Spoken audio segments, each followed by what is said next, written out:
Hi, it's Rick Atkinson from Wainscott Financial. Thanks very much for the short listing down to the final three in the Advisor of the Year. It's a huge honour and hopefully we'll see how we go. Bit of an update on me as an advisor. I've been an advisor for over 20 years. Started in the country with my father's business, a little place called Robbenvale on the Murray River. I then worked there for about 7 years or so with my dad, and then shifted down to Melbourne when he sold his business. So came down to Melbourne, worked for a Hill Ross practice for a couple of years, and then at the time I was seeing a lovely girl called Ingrid Wainscott. We decided that we'd purchase her father's practice from her, and that was about 2004. And I've been at Wainscott Financial with Ingrid ever since. I love what I do. I love seeing clients, I love helping people, and I love seeing people improve, our staff. That's what we're really passionate about. I'd just like to give you a bit of an update now on our advice process and how we do things, how I do things here. Everything we do is in the client's best interest. We're very, very strong on that. It's something that we teach the team about, and that every single person who works for us is on the same page. It's something that they live and breathe by. We've had to let people go who don't have clients' interests first, and I'm not afraid to do it. It's something very inbuilt into our culture. When I sit down with a client, I probably do things a little bit different than most people. My initial fact-find meetings generally go for at least an hour and a half, but sometimes can drag on for sort of 2.5 hours. My view is that if you put the work in very, very early and provide the clients a lot of education, which is generally what you do in the first meeting, the more education you give them, the more they understand. Ultimately, at the end of the day, they're more empowered to make decisions and make the right decisions. But it also makes my job a lot easier over time. So it's something we believe very, very strongly in. We put the work in early. We follow the AMP 7-step process. Generally, after that meeting, the client has discussed their needs and goals. We've got a fairly good idea about what we've been recommending as far as advice. One thing that I never talk about is product. Product is just a byproduct of the advice that we provide. Hopefully, most of the time we try and have a turnaround within 2 weeks. I'll then get the clients back in. We'll go through the advice, and 99 times out of 100 the clients go ahead with their advice, because we've already agreed on the issues and how we're going to solve those issues for the clients and how we put the clients in a better position. The clients then, as I said, go ahead with the advice most of the time. We've got a dedicated team that follow up what's going on with the clients, any issues that need to be dealt with, any institutional stuff. As I said, I've got a really good team that does that. I will get involved if there's issues that the team can't deal with, but predominantly my role is done once the clients have agreed to the advice. Then, depending on the service package the clients goes on, we'll have them back in with a 6-month period or a 12-month period. That's all done again by the team. They'll make the appointment, the client will come back in with me. We then sit down with the clients, review their goals. We've got some pretty good software that we use, that we sit down and work with the clients, particularly for our retirement clients, and every year we sit down and go with them and see how they're tracking towards their retirement and work out how long their retirement's going to last, and if their goals have changed, what we need to do to implement any changes to the advice. So a very, very robust system of reviewing our clients and looking after our clients. We also have a full-time Centrelink person really helping with their clients. We've got a lot of Centrelink clients, a lot of elder clients. So we provide that level of service. We have all our clients, we have full access to Centrelink and try and take the worry of Centrelink out of it for them. There's nothing better when a client comes into you and you've been working with them, whether it's 5 years or 20 years, and they sit down with you and you get to the point in time when they can retire, and the trust is there, and it's the best thing for an advisor for them to come to you and say, "Yeah, Rick, I'm about to retire. Can you please make sure my money doesn't run out before I do?" And really, that's the thing that turns me on. It's the thing that keeps me in the industry, and I enjoy waking up every morning and helping those sort of clients to see them through, and to make sure that they understand but their money's not going to run out. They're going to be financially secure. They're going to be able to go on holidays, and really their retirement is going to be a pretty successful one. I just wanted to speak about now how we engage with our clients on a regular basis and what we do.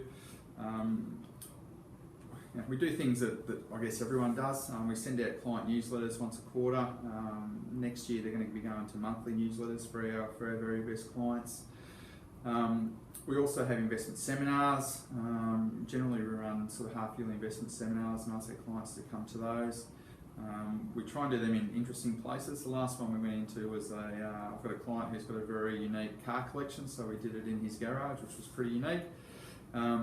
We also, some of the things we do that I guess other people don't do, I've started a thing about 10 years ago, which is called our Loyal Lady Lunch. We bring a lot of our widows, retirees, and just clients that have been at the business for ages, and we sit them around. We generally have about 30 ladies turn up, and it's started a really strong bond with the ladies. They'll sit, they try and sit next to the same people they usually sit next to, and you see as soon as they sit down, they bring out their phones or their photo albums and showing each other the latest updates of their grandkids and what's been happening, all the latest travels and things like that. So it's pretty special day, one of the favourite days on my calendar to get to speak to the ladies.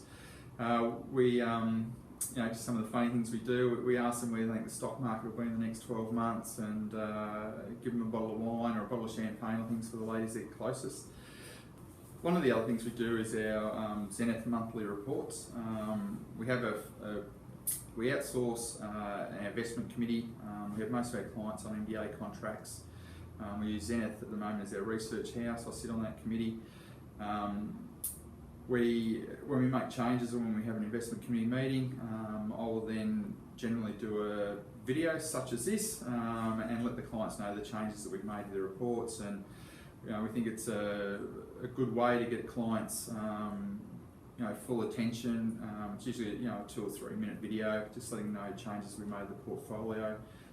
We've got to get better as financial planners at communicating with our clients, and so I think it's something that we do well, something that we'll continue to improve on.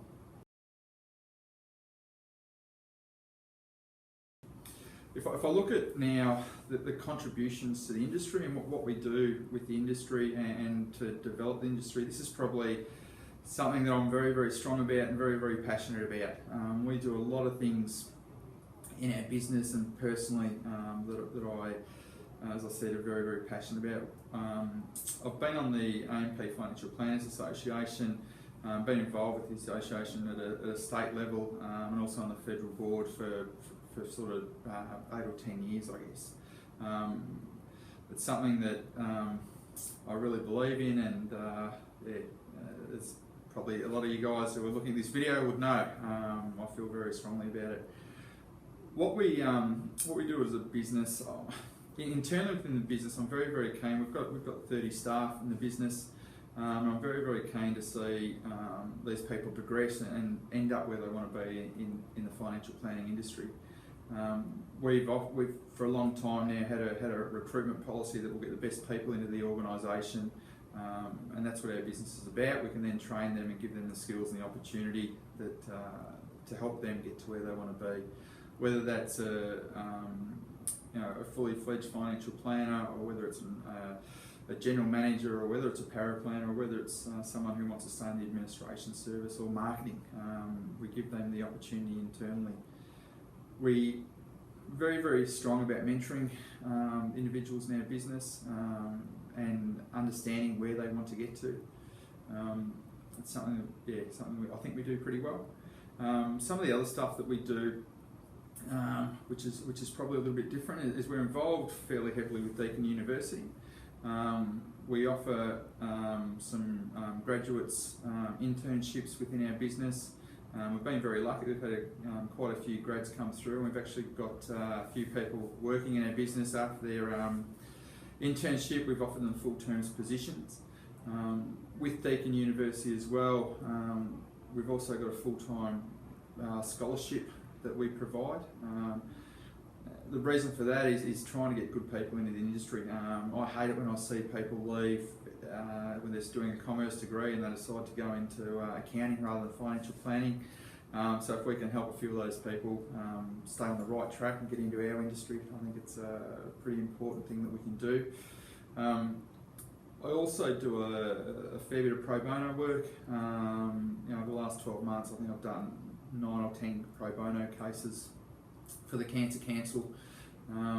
It's just something that I've got the, I don't know if I've got the time, but I've got the ability to do it, and it's something that I think it's always good to give a little bit back. So we try and do a bit of that where we can. Also involved in an Indigenous program at Crown Casino, and that's helping some Indigenous employees there, probably who need a bit of very, very basic financial planning help. So we've been working on that for a while, and that'll happen. Our next one's going to happen in February, I think, next year. So that'll be good to get there and give a bit of help to people who need it. We also contribution to the industry. I don't know if it's industry stuff. We sponsor a lot of local football clubs and cricket clubs and different things of that nature. We like to give back to our community quite a bit.